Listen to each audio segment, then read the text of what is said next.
It's that season where Christmas songs are topping the charts galore, and more than anything, Christmas music tends to be a more traditional style of music. It doesn't usually stray away from its themes of holiday cheer and being with a loved one. Being that the most popular Christmas songs tend to be the oldest, it's always at least admirable when a newer song eases its way into the cultural Christmas lexicon. And it's not exactly an easy genre of music to conquer, but once you do, it's like striking gold, a lifelong guarantee of royalties.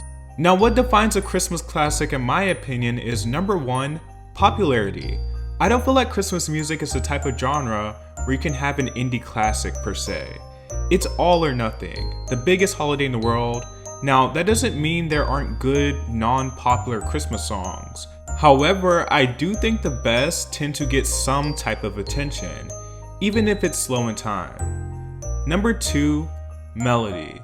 I think melody is so important to nailing the Christmas feeling and holiday spirit.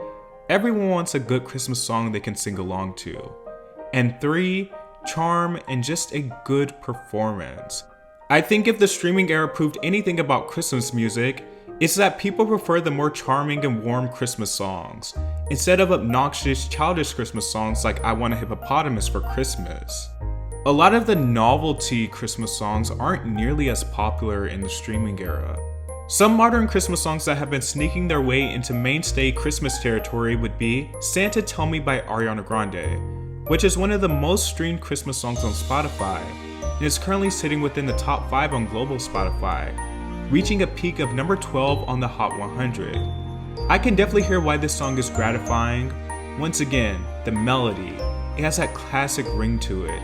It's a bit modern, but still keeps intact those classic Christmas qualities.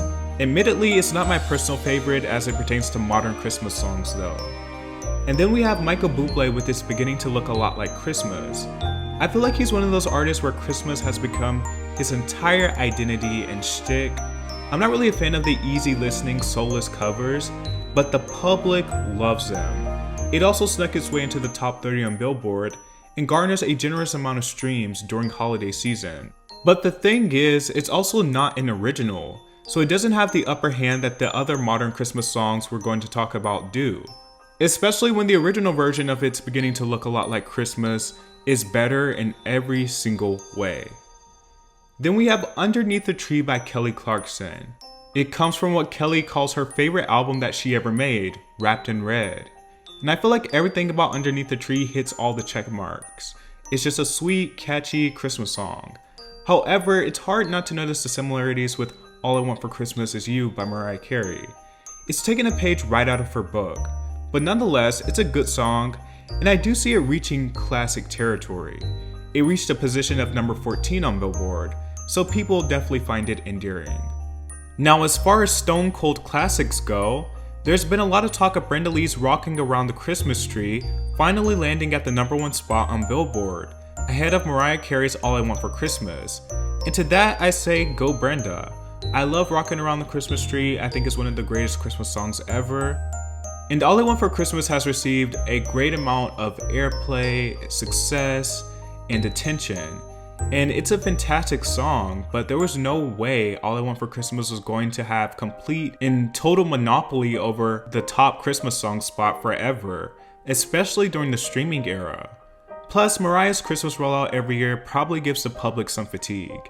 I think she should try pushing another Christmas song as well. Now, my personal favorite Christmas song is Last Christmas, which I hope gets its moment at the top spot as well eventually. And it's sitting at number 5 on the Billboard Hot 100. I feel like it's a bit of the dark horse of the classics, especially since it's not a cheery Christmas song, but I also think that juxtaposition of sad lyrics with a cheery instrumental and awesome melody is what makes it so gratifying for listeners. It's not the typical, and I think its success more than anything proves that not everyone wants to be bombarded with overly cheery songs during the season.